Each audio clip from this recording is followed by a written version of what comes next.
You probably know Planeta Juan, a Colombian YouTuber who recently did a series about Cuba, but living the harsh reality, experiencing what life in Cuba is really like.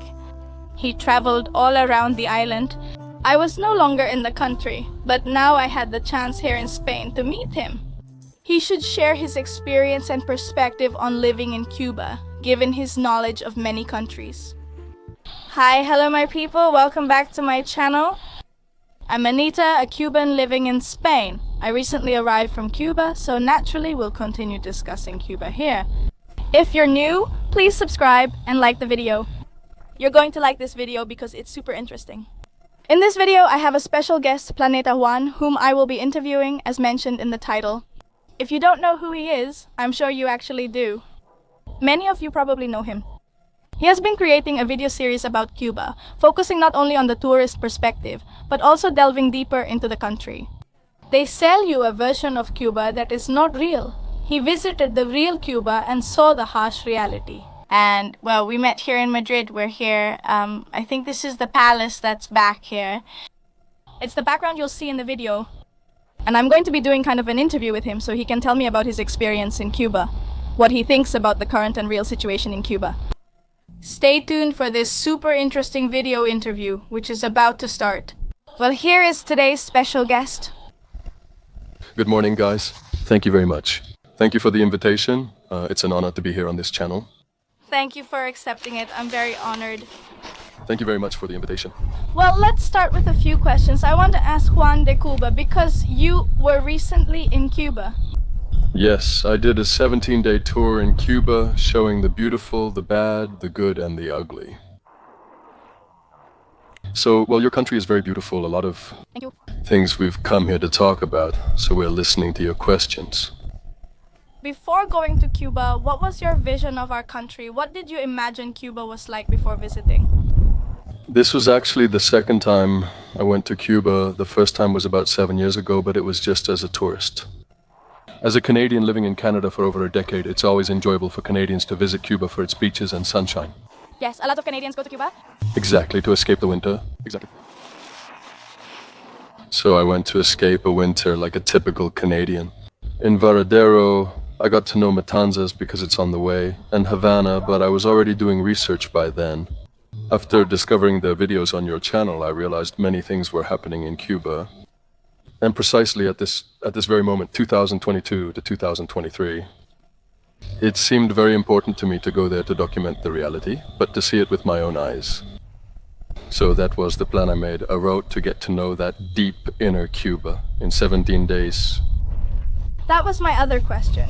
How did you discover that you wanted to go to Cuba? At what moment? How do you plan it? I discovered it through YouTube videos. I started seeing a lot of information about Cuba that wasn't so well known before. I know that the internet arrived in Cuba just We used to live cut off from the world.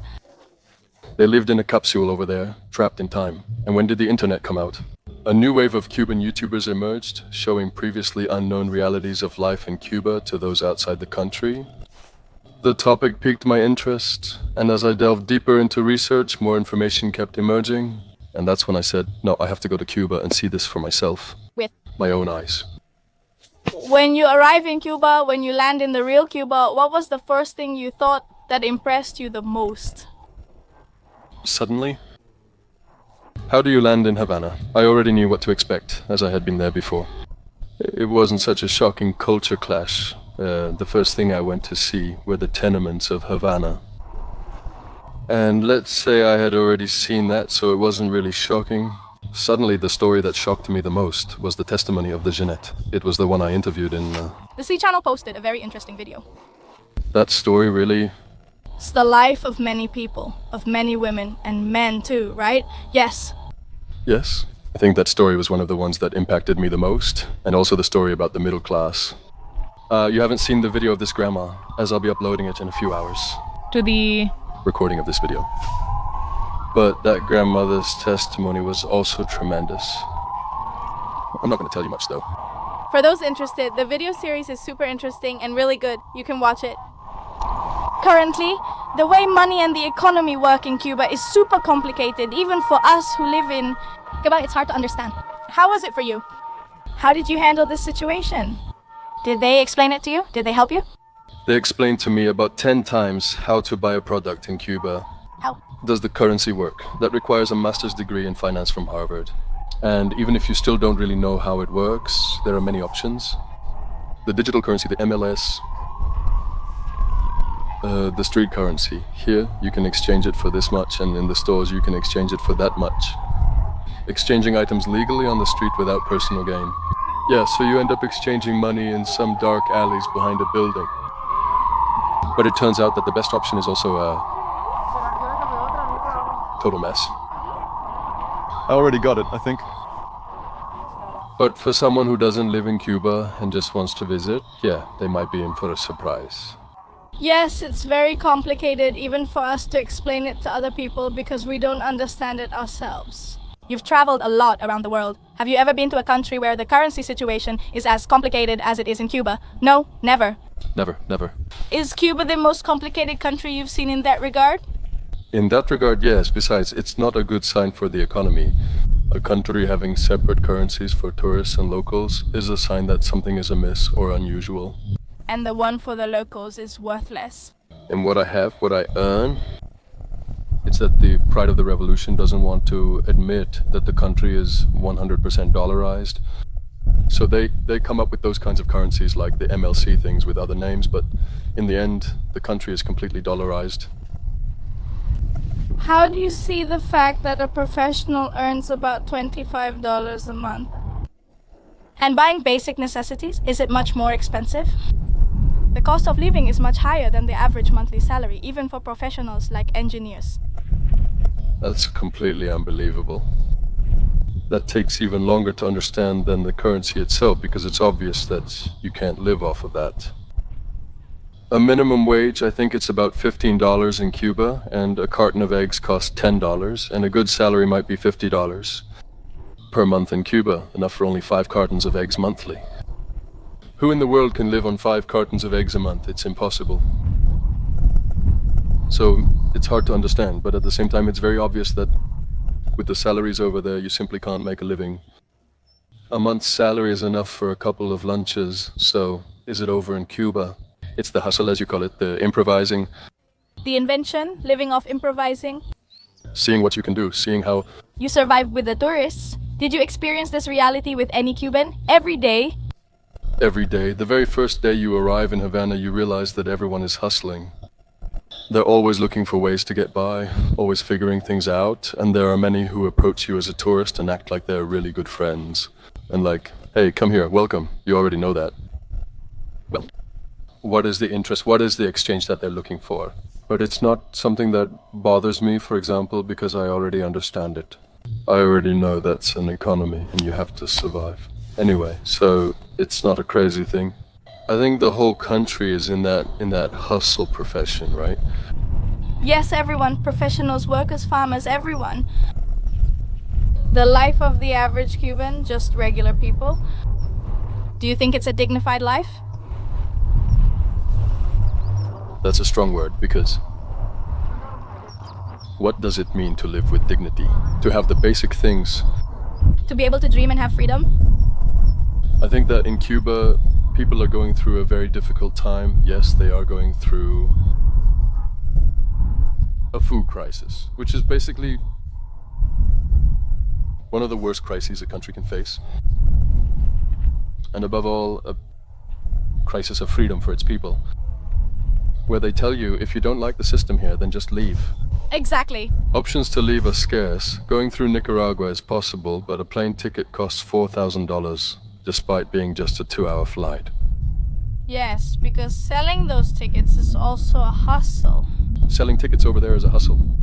The other option is, as many of us know, crossing the Caribbean on a wooden raft or whatever you can find, which puts your life at risk. So if you don't like it, leave. But at what cost? So there isn't that kind of freedom either. And right now, adding the food crisis and shortages the country is facing, it's a pretty dangerous combination. So I don't know if the word dignity, I don't know how to use it there, but I think dignity is a very personal concept. But it really is a very difficult situation that the country is going through. From your trip to Cuba, what was the place you enjoyed the most, that you liked the most? Many. My favorite big city was Santiago de Cuba, and my favorite small city was Sancti Spiritu. I found life in the countryside very beautiful, very charming. Those are my favorite cities, but that's what I liked most about Cuba. It's like so many stories and so much historical complexity are contained in a single Caribbean island. I think it's a very unique story for humanity, for the planet. So I enjoyed each of those historical steps from before, during, and after the revolution, whatever it may be, but the country's history is exceptionally unique and brutal. Did you get to know Cuba more than I did, even though I lived in Cuba for 26 years? Were you able to get to know it? I got to know more places in Cuba. But I think only a Cuban truly understands what Cuba really is. And which place did you like the least? Where did you say, I don't want to come back here? It's just that I didn't go to Cuba as a tourist, so for me everything was interesting. I visited some towns where I was like, how does this town even exist? How do they even manage to exist? How do they survive? There are towns that not even Cubans knew existed, like Puerto Esperanza. Did you know about Puerto Esperanza? I looked for the most remote and rarest towns, and more. Random ones, and I went there, and yes, those are towns that are abandoned in solitude. The journey takes hours on unpaved, pothole-ridden roads. Yes, and after such a journey you arrive at a place where there's nothing, where everything is like this, in silence, and strange towns, very strange, but places that maybe I wouldn't choose to live in. Obviously not Puerto Esperanza, but I didn't find it horrible either, because it's part of the whole story. It shocked you to see how desolate and destroyed it was. Many places in Cuba are shocking, as there are numerous small, devastated towns. Hometown Is also destroyed. I go, and every time I went, I saw it worse and worse, and I would say, oh, I'm not coming back. Ask yourself, and here, how do they keep going? Exactly. Tell me, how did the Cubans you lived with treat you? How would you describe Cubans? It's incredible. What best describes a Cuban is the fact that when you are a guest, they give you the best bed and the best room in the house. As the guest, they will prepare their finest dishes and set a bountiful table, all because you came. That says a lot about what people are like over there. As the Bible says, the loaves multiply and their origin is unknown. From? So many things, but on visiting day they figure something out and food comes out, things come out, comforts come out that day of the visit. And you sleep in the owner's bed with the best pillows, with the best blankets. Is there a general message you would like to give to Cubans who are still on the island? That they are not alone. That the world is listening to them. That now, with all of this, the internet, and with people here like Anita Mateo and everyone who is watching these videos, the message you want to give to the world is being heard. It's just that since the internet arrived so late, like you were telling me maybe 5 years ago, people didn't really know the harsh Cuban reality. Almost nothing was known. The internet's arrival brought forth stories, realities, and stirred up controversy. And I was one of the people who started to see all this, and I said, wow, what's going on over there? Let's investigate. There are things that many people don't believe, that people really live like that it's really like that. Thanks to all the Cuban YouTubers in general who have made this known. I think the world now knows better what Cuba really is, and maybe before people didn't know. Certainly many things are being discovered now, whereas previously little was known. I think people have lost their fear of speaking out too, before. I feel that Cubans were afraid to express what they felt, what was happening. Their needs, out of fear that something might happen to them, out of fear. This is because there is limited freedom of expression. However, with the internet and the emergence of numerous faces and stories, that perspective is shifting. Well, let's hope it stays that way. Well, Juan, thank you so much for accepting this invitation, for collaborating, for letting me know about your experience in Cuba. The videos are really great, you have to watch them. And do you think you'll ever go back to Cuba? I hope so. Let's see what happens after I finish publishing this series. We'll see. It's very hard to say for sure. Right now I'd really love to, obviously, but we'll see what happens. No, I don't think that's true, but still. I also wanted to thank you for the invitation, and thank you for your work with the videos you've made about Cuba. I told her, because of you I learned many truths. It was the first channel I saw talking about so many things about Cuba, and that's where my curiosity was born to go visit and record everything I recorded. Over there in Cuba, that was an honor for me. So, thank you for that beautiful work you're doing, and for the invitation here to your channel.